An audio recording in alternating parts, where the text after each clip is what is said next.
ज्ञानवापी शिवलिंग का पूरा सच सामने आने वाला है। शिवलिंग का 10 ग्राम खोलेगा पूरे शिवलिंग का रहस्य। इलाहाबाद हाईकोर्ट ने दी कार्बन डेटिंग की इजाजत। क्या अब शिवलिंग के पौराणिक सबूतों की वैज्ञानिक पुष्टि भी होगी? दोस्तों, आज हम आपको वाराणसी में काशी विश्वनाथ कॉरिडोर में स्थित ज्ञानवापी मस्जिद में मिले विशाल शिवलिंग के बारे में बताएंगे। हम आपको इस शिवलिंग के पौराणिक सबूतों से भी रूबरू कराएंगे।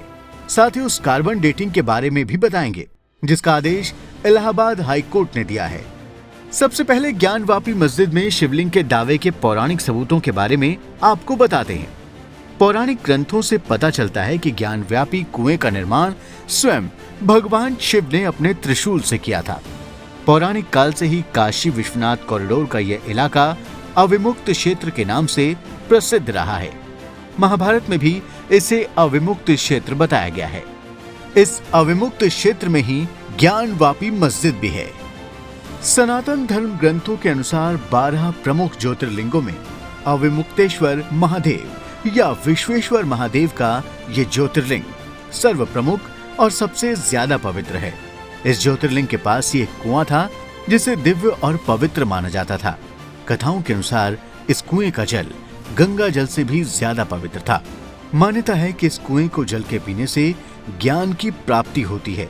संस्कृत शब्द वापी का अर्थ कुआं होता है और इस कुएं के जल से ज्ञान की प्राप्ति होती थी, इसलिए इसे ज्ञान वापी अर्थात ज्ञान का कुआं भी कहा जाता था।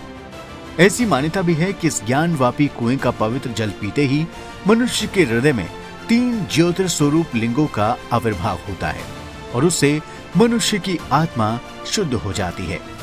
महाभारत के वन पर्व के अध्याय 84 में वर्तमान काशी विश्वनाथ कॉरिडोर इलाके में स्थित ज्ञानवापी कुएं का जिक्र दूसरे नाम से किया गया है। जाबाल उपनिषद में याज्ञवल्क्य और अत्रि संवाद है। इस संवाद में अत्रि को याज्ञवल्क्य अविमुक्तेश्वर क्षेत्र का महत्व बताते हैं। जाबाल उपनिषद और स्कंद पुराण के अनुसार इस अविमुक्तेश्वर क्षेत्र में मनुष्यों के प्राण त्यागने पर शिव उन मनुष्यों के कानों में तारक मंत्र देते हैं जिसे सुनकर वो मोक्ष प्राप्त कर लेते हैं।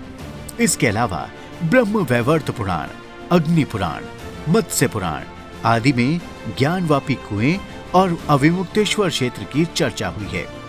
ऐसी मान्यता है कि वर्तमान काशी के अविमुक्त क्षेत्र में अनादिकाल से भगवान शिव और माता पार्वती वास करते हैं। यहाँ स्थित ज्योतिर्लिंग के चारों तरफ विशाल मंदिर का निर्माण सबसे पहले सतयुग में राजा हरिश्चंद्र ने करवाया था।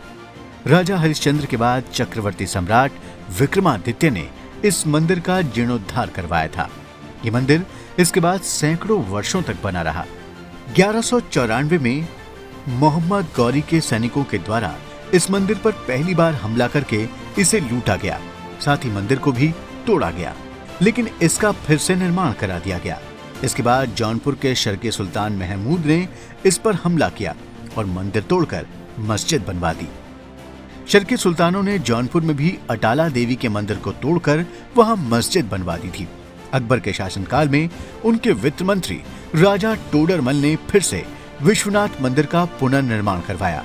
जब शाहजहां बादशाह बना तो एक बार फिर विश्वनाथ मंदिर पर हमला करने के लिए मुगल सेना भेजी गई, लेकिन काशी के हिंदुओं के विरोध की वजह से काशी विश्वनाथ मंदिर को तोड़ने में मुगल सफल नहीं हो सके।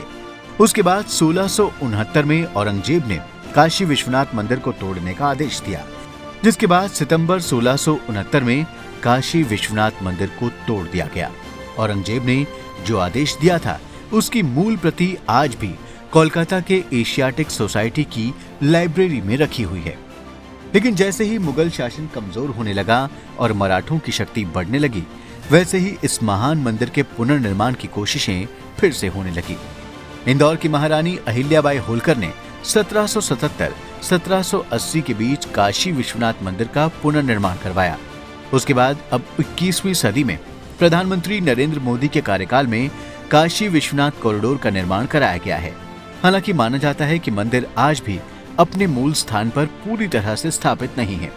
लोग मानते हैं कि ज्ञानवापी मस्जिद में ही शिवलिंग है जिसकी तरफ मुख करके विशाल नंदी बैठे हुए हैं। लोगों का दावा है कि ज्ञानवापी मस्जिद के वजूखाने में जो शिवलिंग जैसी विशाल आकृति मिली है वही असली शिवलिंग है। इसी शिवलिंग की कार्बन डेटिंग की इजाजत इलाहाबाद हाई कोर्ट ने दी है। अब आपको कार्बन डेटिंग के बारे में बताते हैं। हमारी पृथ्वी के वायुमंडल में कार्बन के 3 आइसोटोप या समस्थानिक पाए जाते हैं। ये है कार्बन 12, कार्बन 13 और कार्बन 14। कार्बन डेटिंग में कार्बन 12 और कार्बन 14 के बीच का अनुपात निकाला जाता है। जब किसी जीव की मृत्यु होती है तब ये वातावरण से कार्बन का आदान प्रदान करना बंद कर देते हैं। इस कारण उनके कार्बन 12 से कार्बन 14 के अनुपात में अंतर आने लगता है। इसी अंतर के आधार पर किसी अवशेष या बची चीज की उम्र निकाली जाती है। इलाहाबाद हाईकोर्ट ने आर्कियोलॉजिकल सर्वे ऑफ इंडिया को आदेश दिया कि वो शिवलिंग के ऊपरी भाग की कार्बन डेटिंग और सर्वे करे। साथ ही ये भी आदेश दिया है कि इसके लिए 10 ग्राम से ज्यादा हिस्सा उसमें से न लिया जाए। इस कार्बन डेटिंग से काफी हद तक ये साफ हो जाएगा कि सच्चाई क्या है। वाराणसी के ज्ञानवापी मस्जिद में शिवलिंग होने के दावे पर हमारा ये वीडियो आपको जरूर पसंद आया होगा।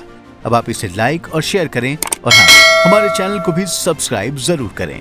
धन्यवाद।